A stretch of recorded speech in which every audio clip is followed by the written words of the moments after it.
Je sais que vous aimez bien écouter France Bleu Poitou pour avoir la météo tous les jours sur la Vienne et les Deux-Sèvres. Et c'est pour ça que j'ai eu envie d'inviter cette semaine un passionné de météo, c'est Anthony Grillon. Bonjour et bienvenue dans Mon Poitou à moi. Bonjour. Vous êtes le fondateur du site internet météocontact.fr. Alors avant d'être tombé dans les nuages, dans la pluie, dans les orages, dans le soleil, vous êtes né dans un nuage de coton. Voilà, tout à fait. Donc je suis né dans la Sarthe, le département 72, au Mans très exactement. Ensuite, donc j'ai vécu 9 ans dans ce département avant de déménager en raison du travail de mes parents. J'ai donc déménagé dans le département de la Vienne en 99. J'ai d'ailleurs été très bien accueilli 6 mois après mon arrivée avec les deux tempêtes de 99, Lothar et Martin, qui m'ont vraiment marqué puisque les vents ont quand même soufflé à plus de 140 km/h dans la Vienne. Mais donc, vous étiez tout petit. Voilà, j'avais 9 ans et demi à l'époque. Et déjà intéressé par la météo. Déjà intéressé par la météo, tout à fait. On va dire que c'est une passion qui est arrivée dès lors que j'ai parlé, puisque dès mon plus jeune âge, je commençais déjà à regarder les nuages, les orages.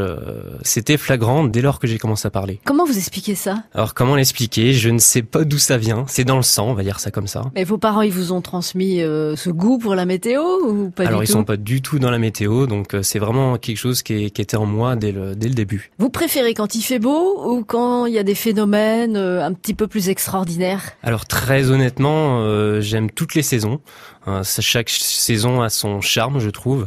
Le printemps, on a les bourgeons qui arrivent, les oiseaux qui commencent à chanter, et puis les averses de mars qui sont très agréables avec leur giboulée, les premiers orages.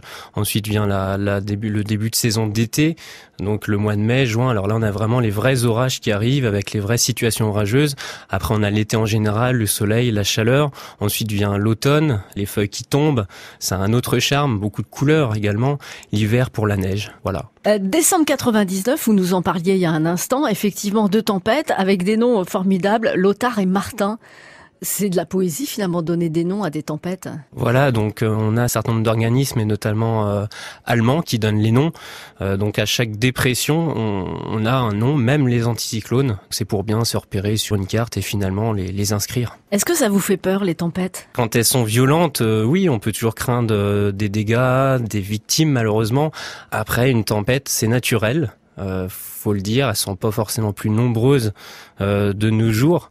Mais ça reste aussi un événement qui est dynamique, qui est intéressant à prévoir et à observer. Tout le monde n'a pas une passion pour la météo, mais en même temps, tous les matins, tout le monde écoute la radio, allume France Bleu Poitou pour savoir quel temps il va faire aujourd'hui. Anthony Grillon, vous êtes le fondateur du site internet météocontact.fr. Vous êtes absolument passionné par les phénomènes météorologiques et Internet, pour vous, c'est une mine d'or, on peut le dire. Voilà, tout à fait. Alors, je tiens à préciser quand même que le site, donc, je suis certes fondateur, mais derrière, il y a une équipe de 12 personnes plus 2 développeurs qui animent ce site, qui permet aussi de faire la prévision, puisqu'on a quand même beaucoup de données de prévision à rentrer, quelques 1600 données, puisque tout notre site est réalisé de manière expertisée, c'est-à-dire qu'il n'y a pas d'intervention de système automatique, contrairement à de nombreux sites internet. Donc c'est nous qui faisons nous-mêmes les modèles. Voilà, nos prévisions, c'est nous-mêmes qui rentrons les données, tout expertisé sur notre site. Mais alors comment on se passionne pour la météo au point de vouloir en faire un métier? Parce que c'est quand même, faut une expérience, il faut un savoir-faire, ça s'improvise pas. J'ai commencé vraiment à m'y mettre à l'âge de 14 ans. Donc qu'est-ce qui s'est passé à ce moment-là dans votre vie? Quelqu'un vous a offert une station météo? C'est surtout l'arrivée d'Internet qui m'a vraiment lancé dans cette idée de monter des sites Internet, puisqu'avant Météo Contact, il y a eu d'autres sites Internet. J'ai d'abord commencé tout seul, puis rapidement, je me suis dit pourquoi pas faire cette passion avec d'autres passionnés, et finalement aujourd'hui, on arrive en 2016 à être une équipe de 14 personnes sur ce site, donc c'est vraiment très intéressant, on peut échanger, et puis le travail d'équipe, c'est toujours formidable. Vous êtes en train de prouver que la météo, c'est pas qu'une passion de grand-père. Non, tout à fait, c'est une passion on peut en faire vraiment quelque chose de très sympathique et de très convivial finalement. Quand vous êtes invité à une soirée, Anthony Grillon, tout le monde vous demande quel temps il va faire le week-end prochain. Voilà, les soirées, dans le travail en général, même quand j'étais en cours par exemple, c'est pareil, c'est la météo, on voit très bien que c'est quelque chose qui est fondamental de nos jours. Le Père Noël, quand il voulait vous faire plaisir, quand vous étiez petit, il vous offrait quoi? Il vous offrait un thermomètre? J'ai eu quelques petites stations météo. Après, globalement, j'ai quasiment tout le matériel que j'ai pu acquérir au fur et à mesure des années, grâce aussi à mon travail personnel, bien évidemment. Vous n'êtes pas tout seul sur ce site internet. Voilà, donc nous sommes 12 passionnés de météo, plus Mais des bénévoles? Tous bénévoles, puisque donc le site internet public lui est gratuit, et de mon côté, je travaille professionnellement, donc il faut bien dissocier les deux choses. Donc en ce qui me concerne, je travaille à mon compte et les 14 autres personnes gèrent le site en parallèle et gratuitement dans le cadre associatif, donc pour faire la prévision et le développement web en général. Anthony Grillon, vous avez une passion pour la météo depuis, on va dire, l'adolescence. Avec le développement d'Internet, vous avez eu accès à des bases de données qui vous permettent de faire aujourd'hui des prévisions. Vous proposez même sur votre site internet météocontact.fr des prévisions à 12 jours. Vous êtes attaché au Poitou puisque vous êtes arrivé quand vous étiez enfant sur Dissay. Est-ce qu'il y a des spécificités ici dans le Poitou, ou est-ce qu'on est dans un climat où c'est ni très océanique, ni très continental? Il y a pas de spécificité particulière? Alors on est dans un climat dit océanique dégradé dans le Poitou. Donc c'est pas très joli ça. C'est entre le climat océanique. Dégradé, c'est joli quand il y a des nuages, dégradé de gris. Mais Donc effectivement, donc nous sommes dans un climat océanique dégradé. Donc après au niveau du Poitou en général, il y a beaucoup de spécificités locales. Donc ça après c'est ce qui complique la prévision entre guillemets, puisqu'entre le Nord-Vienne et le Sud-Vienne par exemple, il peut y avoir beaucoup de différences au niveau du temps et notamment des températures. Tout ça c'est à prendre en compte dans la prévision et ça peut rendre des fois la prévision en casse-tête. Est-ce que justement quand on est prévisionniste comme vous l'êtes, c'est important de connaître son territoire, la Vienne, les Deux-Sèvres, le Poitou? Voilà, c'est très important de savoir, de connaître bien le climat local, la géographie, la topographie, puisque tous ces enjeux permettent de faire une prévision plus fiable. À Poitiers, il y a des choses à dire sur le climat, ou est-ce que c'est pas très caractéristique? Je pense à un endroit, par exemple dans le Poitou, où il y a quelque chose d'un peu particulier parce qu'on se rapproche aussi de l'océan, c'est le Marais Poitevin. Le Marais Poitevin peut effectivement jouer sur le climat du coin local, on va dire, tout comme la Gâtine qui est à côté. C'est lié à quoi? Parce qu'il n'y a pas non plus des topographies si différentes entre le Poitou, la plaine de Neuville et la Gâtine. Il y a le bocage, certes, mais... Alors si vous voulez, dès qu'il y a un petit peu de relief, ça peut influer, c'est pas constant, mais ça peut influer sur la météo, puisqu'un relief, ça a forcément des impacts, si vous voulez, sur le climat. Vous avez une licence en géographie, donc une passion aussi pour les territoires. Est-ce que cette licence en géographie, ça vous donne une originalité, une plus-value comme prévisionniste de météo? Alors après, au niveau de la licence géographie, j'ai pu notamment apprendre un petit peu du climat, puisque dans cette licence, on a une UE climat. Ouais, donc, mais vous en saviez plus que les profs, non? J'irai pas jusque là, mais c'est vrai que je connaissais pas mal de choses dans ces cours, et puis c'est vrai que c'est la base, donc par rapport à ce que je fais, je vais beaucoup plus loin que ce qu'on a pu voir en cours, mais en soi c'est quasiment normal, puisqu'on peut pas en cours partir sur quelque chose de complexe. Notre invité dans Mon Poitou à moi est chasseur d'orage.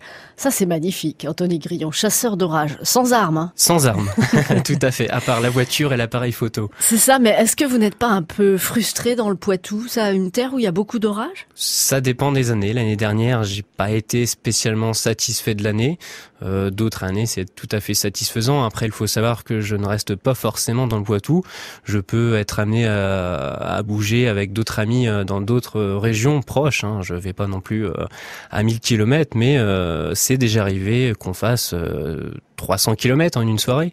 Donc aller, sachant que ça fait aller-retour, ça fait 600 km en une soirée. Vous vous rendez compte, c'est quand même... Expliquez-moi ce qui se passe dans votre tête. C'est-à-dire que vous faites une prévision, vous savez qu'il va y avoir un orage, vous connaissez son intensité et vous vous dites il faut que je sois là à ce moment-là. Voilà, c'est exactement ça. Et donc tout commence par la prévision, toujours. Et puis après, en fonction de la situation, si elle est intéressante, tout ce programme quasiment et seulement, j'aurais tendance à dire 24 heures à l'avance, voire des fois beaucoup moins, puisque des fois on arrive à des situations qui sont très complexes à prévoir. Bon, dans tous les cas, faut pas se rater, puisque les orages, ça reste quelque chose de très complexe à prévoir. Ça ne se passe pas forcément comme prévu. Ça reste aussi le côté sympathique des orages. Racontez-moi votre plus bel orage. Alors le plus bel orage, il a eu lieu le 20 septembre 2014. Donc là, on a eu affaire à une situation assez particulière, puisqu'on a eu affaire donc à ce qu'on appelle à des supercellules, enfin une supercellule, qui a donc concerné le nord de la Vienne. Donc c'est quoi une supercellule ? C'est un orage plus violent que les autres, pour simplifier la chose. Plutôt rotatif, donc générateur de vents puissants, de fortes averses, de grêle aussi. Après, on a pu faire des photos plutôt magnifiques de cet orage. Mais là, vous vous mettez où pour faire les photos ? Alors, jamais en dessous, faut éviter, parce que ça, en dessous, on sait pas trop à quoi on peut, enfin si, on sait à quoi on peut s'attendre, à de la grêle, de fortes rafales de vent, donc quand c'est vraiment très violent, ça peut devenir très dangereux. Donc en général, quand on est chasseur d'orage, on essaie de se mettre en marge des orages pour pouvoir justement capturer la foudre et tous les phénomènes qui s'y collent, mais éviter d'être en dessous. Et puis il pleut de toute façon en dessous, donc on peut pas malheureusement faire de photos sous la pluie, enfin du moins c'est pas pratique. Et puis être au cœur d'un orage, c'est dangereux puisque la foudre peut tomber sur nous et c'est à éviter. Alors vous dites finalement vous êtes dans le Poitou, il y a des choses à voir dans le Poitou, mais vous avez un projet quand même d'aller aux États-Unis, la Tornado Alley, l'allée des tornades. Voilà, donc la Tornado Alley, c'est donc aux États-Unis comme vous le dites, c'est une région qui est très convoitée par les chasseurs d'orage, que ça soit de là-bas ou même français maintenant. Et effectivement, moi j'ai également ce projet d'aller avec des amis là-bas. C'est pas pour tout de suite, c'est un projet, mais c'est pour dès que l'occasion se présentera. Notre invité dans Mon Poitou à moi, c'est Anthony Grillon, passionné par la météo, chasseur d'orage. Il aime aussi le Poitou. Vous aimez le vent dans les arbres. Vous aimez la forêt ? J'aime bien la forêt, j'aime bien les paysages du Poitou, notamment tout ce qui est plaine de Vouillé, du côté de Mirebeau où il y a Choupe, il y a un très beau point de vue pour les orages. C'est en haut d'un champ. D'accord. C'est en haut d'un champ. On voit très bien sur peut-être pas 360 degrés, mais on voit très bien sur facilement 300 degrés. On a toute la vue sur Loudun et toute la partie est de la Vienne et une partie ouest aussi. Donc pour les orages, c'est très pratique. Rassurez-moi, Anthony Grillon, vous aimez bien vous balader quand il fait jour, pas seulement quand il y a des orages la nuit. C'est tout le temps. Dès que l'occasion se présente, je peux être amené, bien sûr, en plein jour aussi, puisque même que ce soit les orages ou autre chose, ça se passe aussi en plein jour. Est-ce qu'il y a un endroit dans le Poitou, puisque les orages vous font faire tant de kilomètres, vous aimez particulièrement vous balader ? Dans le Poitou, j'aime bien le lac de Saint-Cyr, qui est très sympathique pour y faire des balades, notamment pour aller à la réserve ornithologique. J'aime bien les oiseaux également, donc c'est vrai que... Faites des photos d'oiseaux aussi ? Des photos d'oiseaux, dès que j'ai la possibilité, je me rends effectivement au parc de Saint-Cyr quand la saison des migrations est là, c'est vrai que c'est très, très agréable. Vous êtes un contemplatif ? Oui. Mais vous aimez bien en même temps intellectualiser la météo ? Tout à fait, voilà. Les deux. Voilà, de combiner tout ça, c'est vrai que c'est passionnant. Est-ce que vous pourriez vivre dans une autre région que le Poitou ? J'aime bien le sud-est de la France. Alors là, c'est pareil, dans le sud-est de la France, on y trouve beaucoup de paysages sympathiques et le climat est aussi particulier. On a les épisodes cévenols en automne qui sont impressionnant. Bon, c'est pas les orages du Poitou, hein, c'est quelque chose de beaucoup plus intense et durable. Après, toutes les côtes en général de la France sont très très sympathiques à aller visiter. Hein. Je pense notamment à la côte charentaise, la Normandie. Je pense à Étretat que j'aime particulièrement.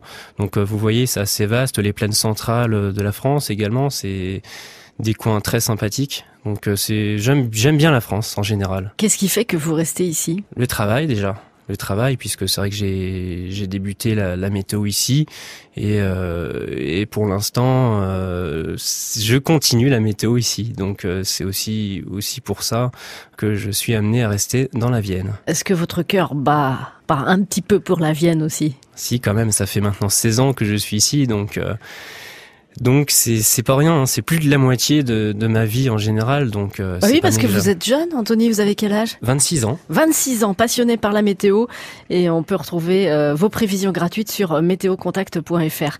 Merci beaucoup, Anthony. Merci. À bientôt. À bientôt.